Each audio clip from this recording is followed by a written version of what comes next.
You wanted the best. You've got the best podcast. The hottest podcast in the world.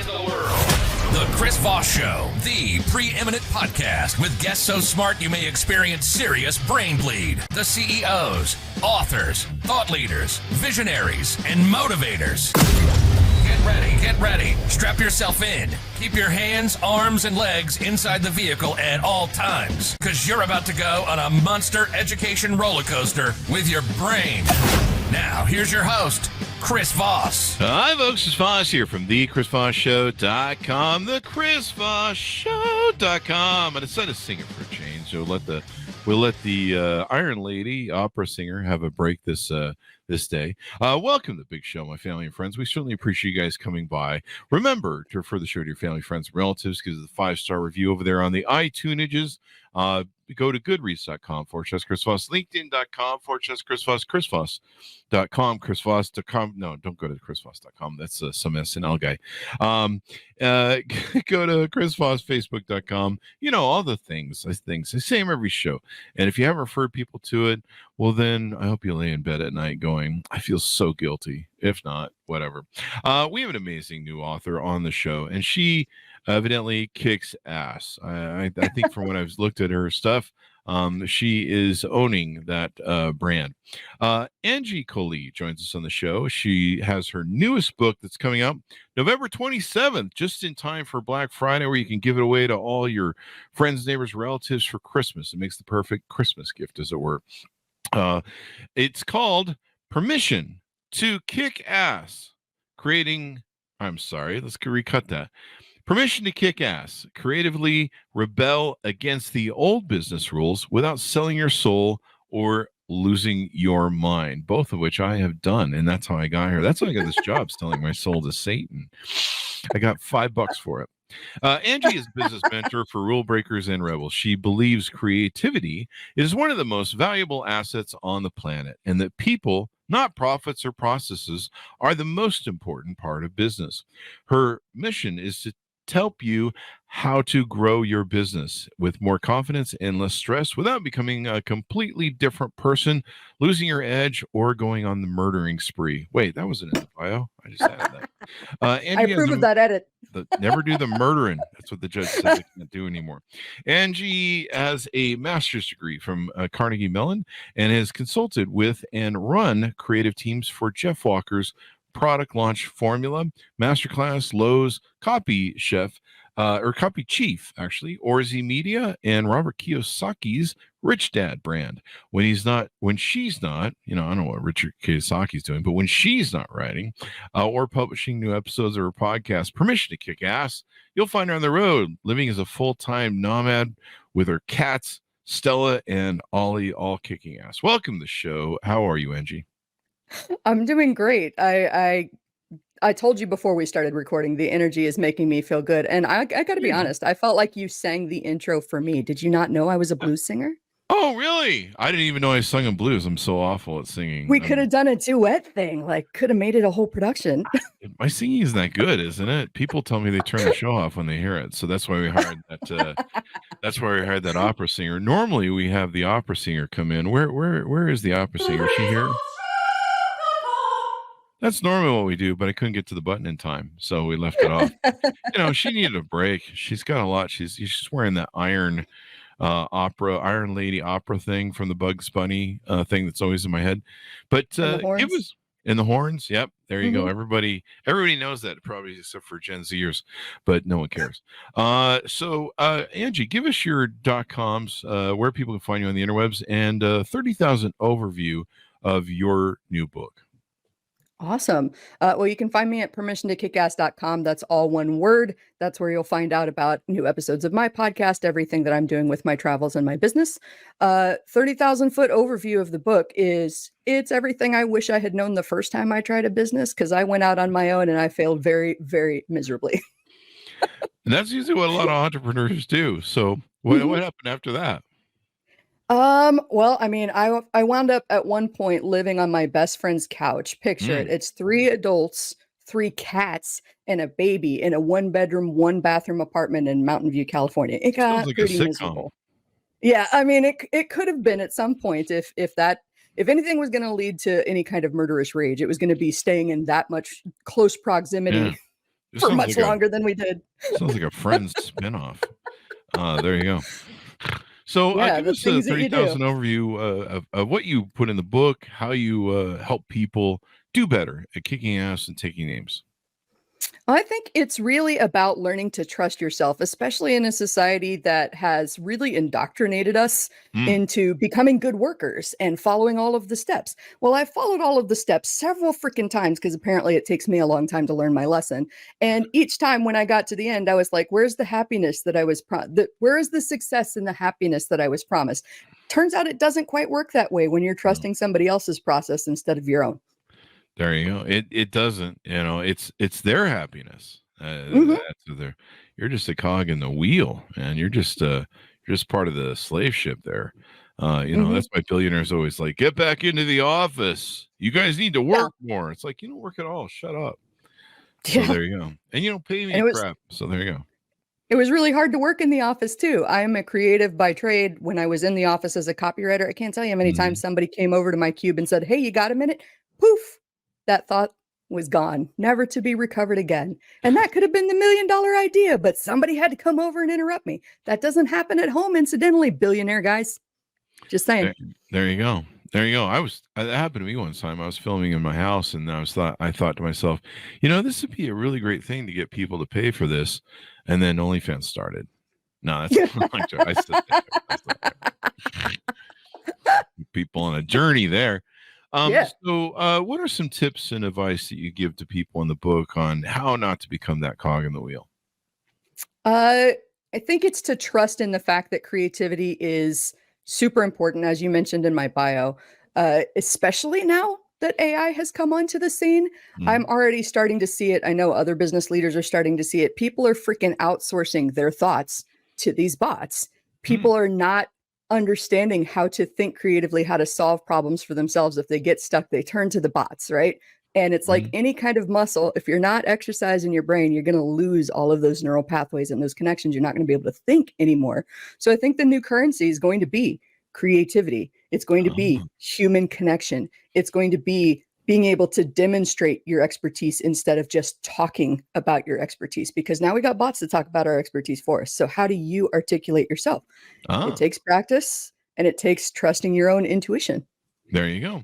You talked about in your bio about how creativity is the most important thing ever, I believe. I was trying to find it really quickly here, but I think you're right. Creativity is important in the propagation of the species. Hubba hubba. Every great new product innovation comes from being creative. If we weren't creative, we'd still be, we'd still be sitting around, we don't create the wheel or fire, and we're just sitting in a cave or something if we don't get creative.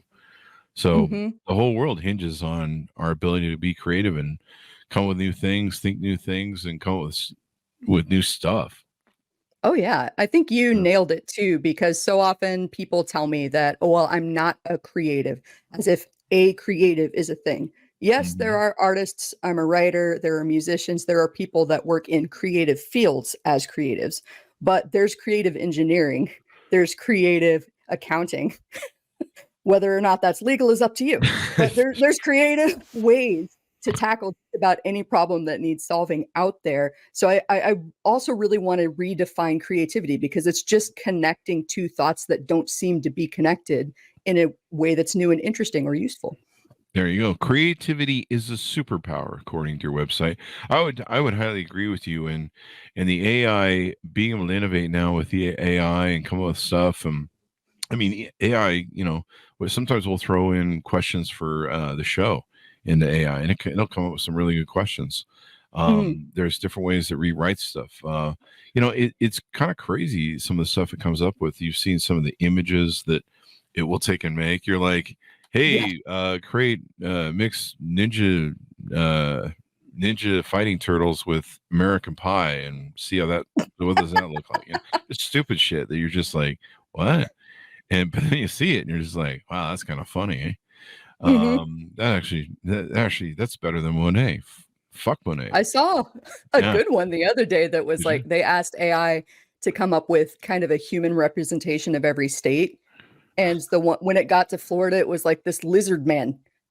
Lizard alien man in a straw hat and a Hawaiian shirt. And I was like, Sounds appropriate. I mean, I lived in Florida. That could be fairly accurate depending on the neighborhood. Florida man.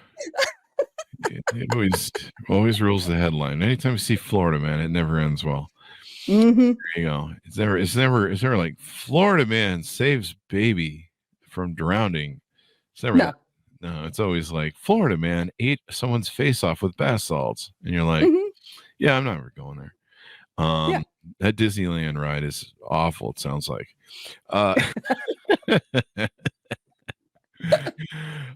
So what are some other tips that you advise in your book that can help people out there? It's really boiling things down to the simplest possible solution, because often that's the thing that we're the most scared to do. So when we're in that fear space, it's really tempting to add in extra steps or go study another thing or go take another course or try a new tactic, add all of these layers of insulation in between me and the yes or no that's going to happen at the end of the. And so I tell people that the aha came to me when I realized the difference between outbound marketing and inbound marketing. Most of us that go into entrepreneurship for the first time are taught about inbound, the funnels and the building the authority content and the tripwire and the lead magnet and getting all of these people to come to you. Yes, and that's the long game.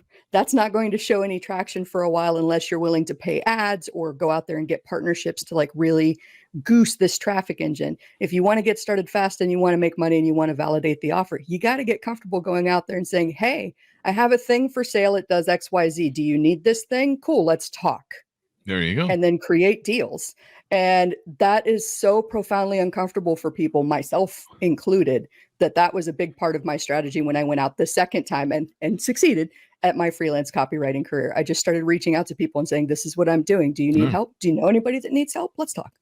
Tell people this is my thing and put your shingle out there and wave it all around. That's what works on my OnlyFans channel. No, but yeah, you never know if something's going to sell until you put it out there. You never know until you make your offer to people and say, hey, I want to do some business. I got some stuff to do. There's 1 billion people in the world. There's a few billion, actually, last time I checked. And there's lots of sales opportunity, and everyone's at different places in their life and their needs are different things. But it seems like there's, judging by the amount of magazines there are for every different variation of hobby you could have or interest you could ever have, or a website or a porn site. I don't know why we're doing callback on that. But basically some callback jokes are just that good. You're on a roll today. Yeah, I'm on a roll. There's a lot of OnlyFans going on. Do I get a check from them for these plugs?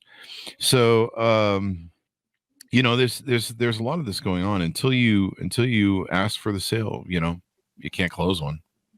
And so many people are convinced that they've got to have the idea, that it's got to be perfect. And this is why we see folks, myself included, when I first got started, got to have the perfect brand name, got to have the colors in the palette, got to build the website, and it's got to have the perfect, I got to get it all perfect before I can put it out there. I don't know if I can swear. My first instinct was to say BS or bullshit. I call bullshit. You don't have to have it all perfect. You can screw your way up all the way to the top and keep messing up there. I mean, how many people think Elon is doing things 100% right now? A guy's still rolling in he's Scrooge McDuck in his billions at night. So I think he's doing just fine. I think the one thing that's working for him is the Ketamine Cowboy stuff. So have fun with that, buddy. We can see it not working on your Twitter feed. Yeah. We just got to detach from that ego. Like, if somebody doesn't want to work with you, that's not a reflection on you. It doesn't mean that your offer sucks. It doesn't mean that you'll never work in this town again. It literally just means that is not something that they're into right now. That's all that is. And so I really want to help, especially creatives that know how to, I'm talking like copywriters, graphic designers, photographers, how to create something out of thin air, out of our imaginations. It can be really hard to detach from that when someone doesn't like it. So yeah, it's a work. It's a piece that I created that I built for somebody else. My job is to put the art out into the world, not to control how it's received.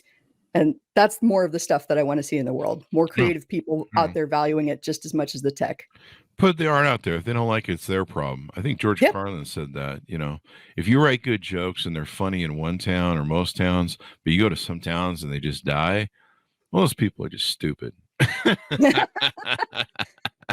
Put that one down for not coming back to this place again. Yeah. George Carlin's just like, if they didn't find it funny, but it's funny elsewhere, and then it's funny, those people just don't worry about those people. They'll be fine.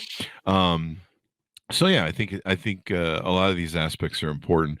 One of the things you talk about is unlocking your inner resilience, thriving in times of chaos. We've kind of been through some chaotic times lately. In fact, it seems like a daily thing now.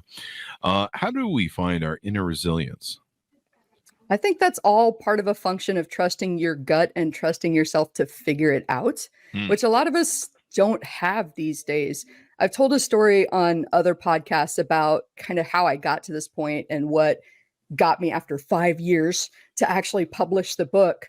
And it started with being dumped at the end of the first year of the pandemic, late 2020. I had everything. I was in the process of buying a house with my then partner. I was running a marketing team for a very big name in internet marketing. Think like Tony Robbins for online business. Wow. And was working up the guts. Took me about 4 months, working up the guts to turn in my notice to this job and start my podcast, Permission to Kick Ass, and write my book. Oh. And 6 days after I turned in my notice, he said he didn't love me the way that I loved him. And he was moving into the new house that he bought behind my back. And I was like, holy crap-a-moly. Yeah. There's a story for the book. Yeah. Talk about having to figure it out and your world turning upside down. Like, I know that is not the most devastating thing to happen, but at the time I was pretty devastated. That's pretty up there. Then you don't have a house anymore, and then you ain't got no job. Yeah. And I had this and that happened in a space of minutes. I went from having everything to having pretty much nothing that I had planned on. Wow. But I got sad, of course, because everybody gets sad after a dumping. But then I got pissed off and was like, he's left me with some options, right? And I'm fortunate to have options instead of hard choices. But I don't like any of these freaking options. Yeah. So you know what? I've always wanted to travel, and I could never get one of these idiots to go travel with me. So that's what I'm going to do. I'm going to figure out how to travel with a cat to places I've never been to with people that I don't know while trying to build a business and figure out how to launch a podcast. Talk about throwing yourself into the deep end. There you go. I mean, sometimes that's how you get through these times and figure out where the next step is you've got to, it's kind of like trying to find your step across a pond or a minefield. You got to hang your leg out there and try and figure out which stone is the one to step onto, or maybe you find some new stones. But so basically you reached a point with him when he broke up with you and you lost the job where you're just like, I'm here for bubblegum and kicking ass, and I'm all out of bubblegum. That line from that famous movie. I love that quote. Well, and it's really interesting because I was really close with the people that I worked with on that team when I told them what was happening, because of course, I went AWOL for a little bit while I was processing the first couple of days. Yeah. They're like, hey, how's it going? I told them what's happening, and they go, oh, you can come back. Like, they offered me my job back. Wow. They offered to undo everything. They offered to keep me around. But something in my soul knew that if I took that safe road, that I would probably work there forever. I would be too scared to ever follow my own gut, follow my own path. And so that was part of the impetus to just like take this show on the road and figure it out. And that was one of the first lessons that I learned on the road. And why I call this Permission to Kick Ass. Sometimes you got to choose to do the thing and just trust yourself to figure it out after you've already committed to it. And until you commit to it, you'll never know. Yeah. You'll never know. So you have to commit. You've got to go all in, because if you don't, you don't know where it's going to be. But that's a great line. I'm here for bubblegum I'm here for bubblegum and kicking ass, and I'm all out of bubblegum. There you go. So now you do some consulting and coaching, I think, on the side too, as well. Is that true? I do. Okay. I work with creative service providers, thought leaders, basically people that use intellectual property and create businesses out of that. That's what my master's degree is in. It was a weird creative hybrid degree designed for Hollywood to help make the shows and the movies that keep that business running. So I help them figure out how to add more fun into their business, how to leverage the ideas that they've already created and create more revenue streams, and do it without losing themselves, losing their minds. I'm big on not losing your mind if you don't have to. Sounds like you've been through some lose your mind experiences, so Yes. you're good at helping people, overcome that and come back off the roll. And then you've got your podcast where you talk to people about kicking ass and taking names, I suppose. It's the show that I wish I had the first time I started as an entrepreneur, because for a long time, I don't know if you go to business conferences or anything like that, but you see these shiny, successful speakers on stage giving their presentation about like one word trick I used to add $1 million to my bottom line in the last 6 months, right? And it's perfect and it's polished and it's practiced and they're selling from stage. And it's real easy when you're not at that level to put some judgment on yourself that's not necessarily accurate. And that was me when I first started my business. I'm like, they're up there shining. I'm over here perpetually fucking things up. I am never going to be up there. I'm never going to have it figured out like that. And then at one event, I happened to overhear one of these shiny, happy star speakers at the bar talking about how they lost their biggest client and got hit with a lawsuit at the same time. And they didn't know what they were going to do. Yeah. And I was like, oh, you can be screwing it up and have success. Yeah. Oh my gosh. That's the whole fun of success, is even when you're successful, you're screwing it up. And getting sued, of course, is always the fun part. It's kind of one of those things that disappoints me in this world, that we don't talk enough about the those dark nights, the blood, sweat, and tears that go into starting a company and becoming successful, those doubts, what it was like. People will talk about in their books if you read them, but it seems like, especially in Instagram, where we have so much fakeness and FOMO and people putting up fake, you can go have pictures on a private jet taken for you that, you can barely afford the pictures. You probably write a check.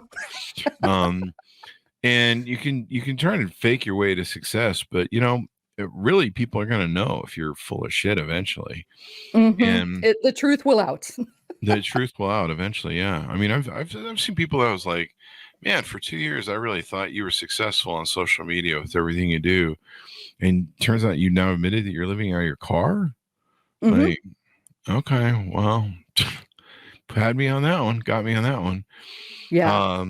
It's interesting how people still support them. And I'm just like, they lied to you for 2 years. You're going to keep throwing money at that? But the journey, it's all about the journey. I think we focus too much on the destination.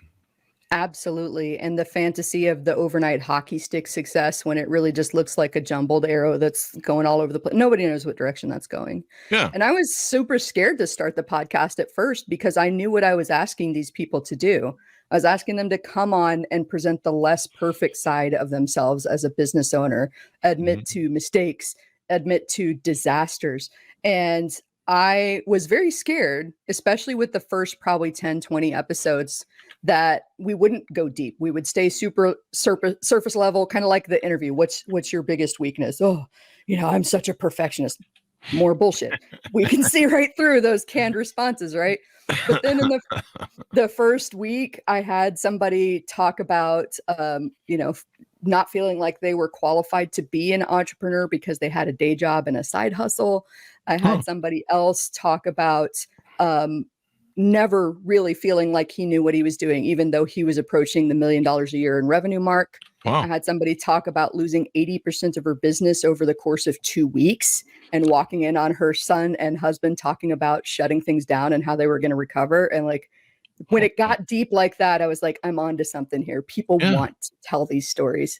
Give us the ugly journey, man.